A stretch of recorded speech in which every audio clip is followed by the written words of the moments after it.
በመካከለኛው ምስራቅ ዓለምን በስጋት ውስጥ የከተተው ውጥረት አሁንም መነጋገሪያ ሆኖ ቀጥሏል። ኢራን ከአሜሪካ ጋር ያለውን ደም አፋሳሽ ግጭት ለመቋጨት አዲስና ያልተጠበቀ የዲፕሎማሲ ዕቅድ ይዛ ብቅ ብላለች። ይህ የቴህራን ጥያቄ የመጣው በኢራን በአሜሪካና እስራኤል መካከል የተጀመረው ጦርነት ወደ ቀጠናዊ ቀውስ ባደገበት እንዲሁም አሜሪካ በኢራን ላይ የጣለችው የባህር ላይ እገዳ የዓለምን ምጣኔ ሀብት እያናጋ ባለበት ወቅት ነው። ኢራን ይህንን ጥያቄ ያቀረበችው በፓኪስታን አማካኝነት ለዋሽንግተን ሲሆን በጎን በኩል ደግሞ ከሩሲያና ከጎረቤት የአረብ ሀገራት ጋር ያላትን ግንኙነት በማጠናከር አዲስ ስትራቴጂካዊ አካሄድን እየተከተለች ትገኛለች። እናም በዕለቱ የዓለም አቀፍ ትንታኔ ዝግጅታችን ኢራን ለአሜሪካ ያቀረበችውን አዲስ የመፍትሄ ዕቅድ ይዘት፣ የአሜሪካ ምላሽና የሩሲያ በሂደት ውስጥ ያላትን ሚና እንዲሁም ተያያዥ ጉዳዮችን ልንመለከት ወደድን።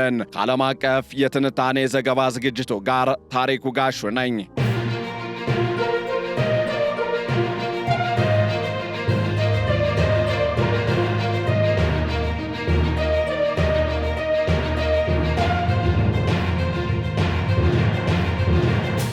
በመካከለኛው ምስራቅ ለሳምንታት የቀጠለው የጦርነት ድባብና በአሜሪካና በኢራን መካከል ያለው ፍጥጫ አዲስና ወሳኝ ምዕራፍ ላይ ደርሷል። ኢራን ለሳምንታት በውጥረት ውስጥ ለቆየው የሆርሙዝ ባህሮች መጠና ለቀጠናው ጦርነት እልባት ለመስጠት የሚያስችል አዲስ የሰላም ዕቅድ ለዋሽንግተን ማቅረቧ ተሰምቷል።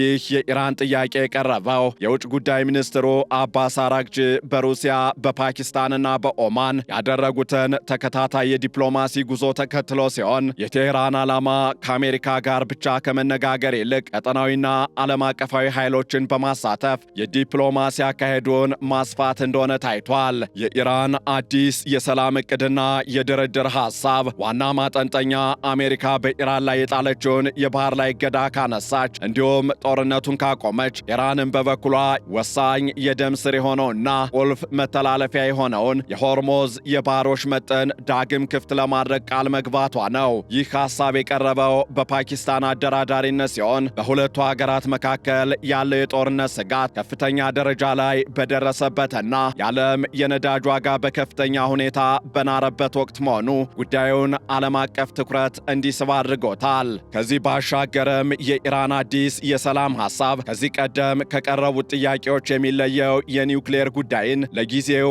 ወደ ጎን በማለት ትኩረቱን በወቅታዊው ወታደራዊ ግጭትና በምጣኔ ሀብት እገዳው ላይ ማድረጉ ነው። ቴህራን የምታቀርበው መከራከሪያ በመጀመሪያ ጦርነቱ ይቁም፣ የባህር ላይ እገዳው ይነሳ፣ የሆርሙዝ የባህር ወሽመጥ ይከፈት፣ የኒውክሌር ድርድሩ ግን ወደፊት በሚመች ጊዜ እናየዋለን የሚል ሆኗል። ይህ ስልታዊ አካሄድ ኢራን በጦርነቱ ምክንያት የደረሰባትን የምጣኔ ሀብት ጫና ለማቃለልና የነዳጅ ሽያጯን ለመቀጠል ያላትን ፍላጎት የሚያሳይ ቢሆንም በዋሽንግተን በኩል ግን ጥርጣሬን የፈጠረ ጉዳይ ተደርጎ ተወስዷል። የአሜሪካው ፕሬዝደንት ዶናልድ ትራምፕና የውጭ ጉዳይ ሚኒስትሩ ማርኮ ሩቢዮ ለዚህ ጥያቄ የሰጡት ምላሽም ቀዝቃዛና ጥብቅ ቅድመ ሁኔታዎችን ያካተተ ሆኗል።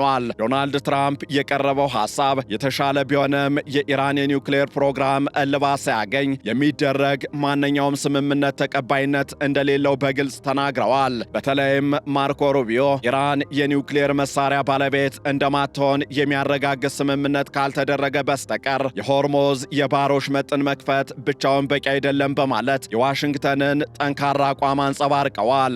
በሌላ በኩል ደግሞ የኢራን ዲፕሎማቶች ከዋሽንግተን ጋር ያላቸው ድርድር እርግጠኛ ባልሆነበት ሁኔታ ውስጥ ሆነው ከሩሲያና ከሌሎች ቀጠናዊ ኃይሎች ጋር ዲፕሎማሲያቸውን ለማስፋት የሞከሩበት በርካታ ምክንያቶች አሉ።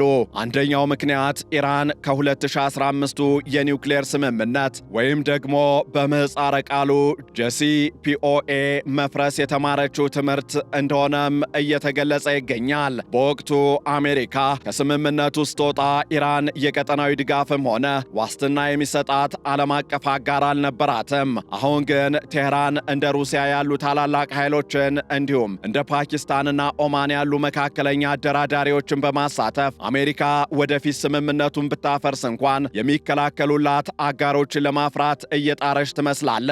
በተጨማሪም በሆርሙዝ የባህር ወሽመጥ መዘጋት ምክንያት ጥቅማቸው የተነካባቸውን የባህረ ሰላጤው ሀገራት ማለትም ሳውዲ አረቢያን፣ ኳታርን እንዲሁም ግብፅን በማነጋገር በዋሽንግተን ላይ ጫና እንዲፈጥሩ ያደረጉት ከፍተኛ የዲፕሎማሲ ሩጫ ኢራን ራሷን ከገለልተኝነት አውጥታ እንደ ሰላም ፈላጊ ተዋናይ ለመታየት የምታደርገውን ጥረት ቁልጭ አድርጎ ያሳያል። በዚህ ሂደት ውስጥ የሩሲያ ሚና እጅግ የጎላና ስልታዊ ሆኖ ተገኝቷል።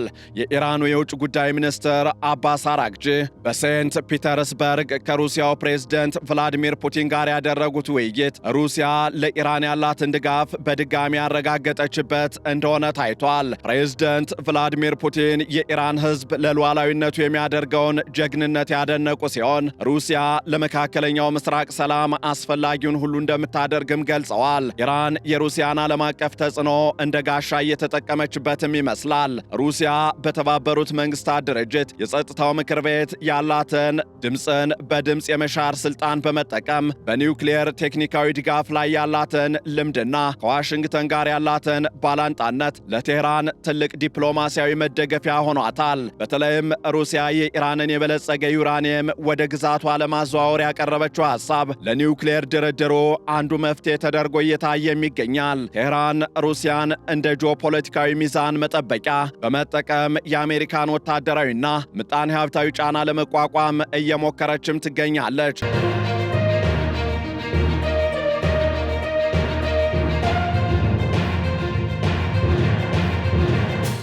በሌላ በኩል ደግሞ የኢራን አዲሱ የመደራደሪያ ሐሳብ ዋና ዋና ነጥቦች የሆርሙዝ የባህር ወሽመጥን ለዓለም አቀፍ ንግድ ክፍት ማድረግ፣ የአሜሪካ የባህር ላይ እገዳ እንዲነሳ መጠየቅና የኒውክሌር ጉዳይን ለወደፊት ድርድር ማስተላለፍ የሚሉ ሆነው ተገኝተዋል። በተጨማሪም ኢራን ከኦማን ጋር በመሆን በሆርሙዝ የባህር ወሽመጥ ለሚያልፉ መርከቦች የታሪፍ ወይም የክፍያ ስርዓት ለመዘርጋት ያቀረበችው ሐሳብ አዲስና አነጋጋሪ ሆኗል።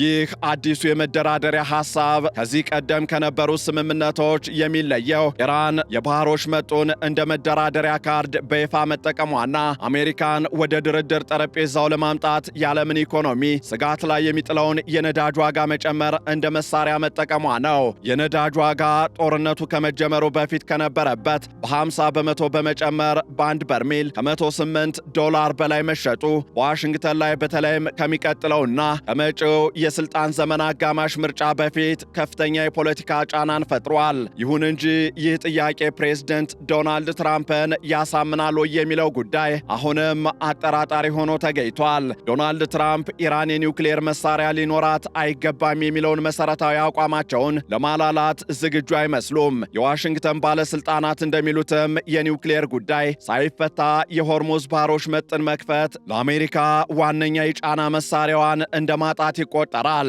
በሌላ በኩል ደግሞ ዶናልድ ትራምፕ ጦርነቱን ለማስቆም እንዲሁም የነዳጅ ዋጋን ለማረጋጋት ያላቸው ፍላጎት ኢራን ለምታቀርበው የተሻሻለ ሐሳብ እድል ሊሰጥ ይችላል። ዶናልድ ትራምፕ በቅርቡ እንዳሉት ኢራን የተሻለ ሐሳብ አቅርባለች፣ ነገር ግን አሁንም በቂ አይደለም ማለታቸው ድርድሩ ገና ረዥም መንገድ እንደሚቀረው አመላክቷል። በተጨማሪም በኢራን መንግስት ውስጥ ባለው የውስጥ የፖለቲካ ክፍፍል ምክንያት የቀረበው ሐሳብ የመጨረሻው የሀገሪቱ ውሳኔ ሰጪ አካል ወይም ሱፕሪም ሊደር ድጋፍ ያለው ስለመሆኑ በዋሽንግተን በኩል ጥርጣሬን አስነስቷል። ሆኖም ዲፕሎማቶች ለዚህ የአሜሪካና የኢራን ፍጥጫ መውጫ መንገድ የመፍትሄ ሐሳቦችን እየጠቆሙ ይገኛል። አንደኛው አማራጭ ደረጃ በደረጃ የሚተገበር ስምምነት ወይም ስቴፕ ባይ ስቴፕ አፕሮች እንደሆነም እየተጠቀሰ ነው። በዚህ ሂደት አሜሪካ እገዳውን በከፊል የምታነሳ ከሆነ ኢራንም በበኩሏ የሆርሙዝ የባህር ወሽመጥን በከፊል ክፍት በማድረግ የኒውክሌር እንቅስቃሴዋን በመገደብ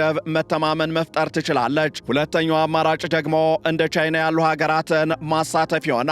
ዶናልድ ትራምፕ በመጪው ግንቦት ወር ከቻይናው ፕሬዝደንት ሺጂንፒንግ ጋር የሚያደርጉት ውይይት ለኢራን ጉዳይ አዲስ አቅጣጫ ሊሰጥ ይችላል ተብሎም ይጠበቃል። ቻይና የኢራን የነዳጅ ዋና ገዢ ሀገር እንደመሆኗ በሁለቱ ሀገራት መካከል እንደ ድልድይ ሁና ልታገለግል ትችላለች።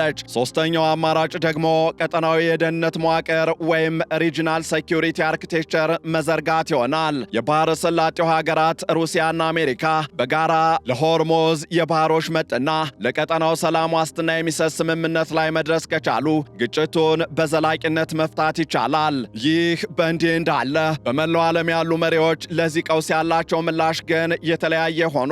የተባበሩት መንግስታት ዋና ጸሐፊ አንቶኒዮ ጉተሬስ በጦርነቱ ምክንያት እየደረሰ ያለውን ሰብአዊ ቀውስ በማስረዳት ባዶ የነዳጅ ታንከሮች፣ ባዶ የመደብር መደርደሪያዎችና ባዶ ሳህኖች የዓለም ስጋት ሆነዋል ብለዋል። የጀርመኑ ቻንስለር ፍሬድሪክ ሜርዝ ደግሞ አሜሪካ ግልጽ ስትራቴጂ ሳይኖራት ወደ ጦርነት መግባቷን ሲተቹ ወደ ጦርነት መግባት ብቻ ሳይሆን እንዴት መውጣት እንደሚቻልም ማወቅ ያስፈልጋል በማለት የዋሽንግተንን አካሄድ ነቅፈዋል። በሌላ በኩል ደግሞ የፈረንሳዩ የውጭ ጉዳይ ሚኒስትር ዣን ኖኤል ባሮት በበኩላቸው የሆርሙዝ ባህር ወሽመጥ የዓለም የንግድ የደም ስር እንጂ የአንድ ሀገር የግል ንብረት አለመሆኑን ገልጸው ሁለቱም ወገኖች ለዓለም አቀፍ ሕግ ተገዥ እንዲሆኑ አሳስበዋል። እናም የኢራን አዲስ የድርድር ሐሳብ የዲፕሎማሲውን በር በከፊል የከፈተ ቢሆንም የፍጥጫው ዋና መንስኤ የሆነው የኒውክሌር ጉዳይ ግን አሁንም እንደ ትልቅ እንቅፋትነት ይጠቀሳል።